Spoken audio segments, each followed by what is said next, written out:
సార్వత్రిక ఎన్నికల్లో ఘన విజయం సాధించిన టీడీపీ మున్సిపాలిటీలో కూడా తన బలాన్ని పెంచుకునే ప్రయత్నాలు మొదలుపెట్టింది.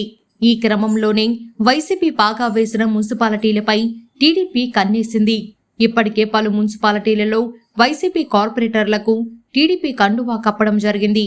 సీఎం చంద్రబాబు సొంత జిల్లా చిత్తూరులో వైసీపీకి చెందిన 24 మంది కార్పొరేటర్లు టీడీపీలో చేరారు. వైసీపీకి రాజీనామా చేసిన కార్పొరేటర్లు తాము టీడీపీలో చేరుతున్నట్లు ప్రకటించారు. విశాఖ మేయర్ పీఠంపై కన్నేస్తున్న టీడీపీ పలువురు వైసీపీ కార్పొరేటర్లను తమ పార్టీలో చేర్చుకుంది. 2 రోజుల క్రితం Ongole corporation mayor Gangada Sujatha, deputy mayor Vemuri బుజ్జితో పాటు పలువురు కార్పొరేటర్లు టీడీపీలో చేరారు. మేయర్, డిప్యూటీ మేయర్తో పాటు 6 కార్పొరేటర్లు ఎమ్మెల్యే దామచర్ల జనార్దన్ సమక్షంలో టీడీపీలో చేరారు. బాలయ్య సొంత నియోజకవర్గంలో హిందూపురంలో కూడా పలువురు వైసీపీ కార్పొరేటర్లు టీడీపీలో చేరారు.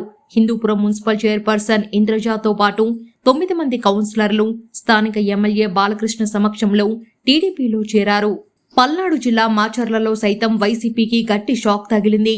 మాచర్ల మున్సిపాలిటీపై టీడీపీ పట్టు బిగించింది.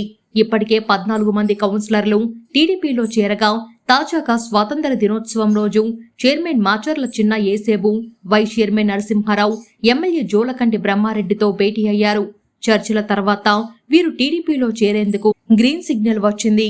మాచర్ల మున్సిపాలిటీలో మొత్తం 31 వార్డులు ఉంటే 2022లో జరిగిన ఎన్నికల్లో మున్సిపాలిటీలోని అన్ని స్థానాలలో వైసీపీ అభ్యర్థులు ఏకగ్రీవమయ్యారు. సార్వత్రిక ఎన్నికల్లో కూటమి విజయం సాధించడంతో మాచర్లలో ఒక్కసారిగా లెక్కలు మారిపోయాయి.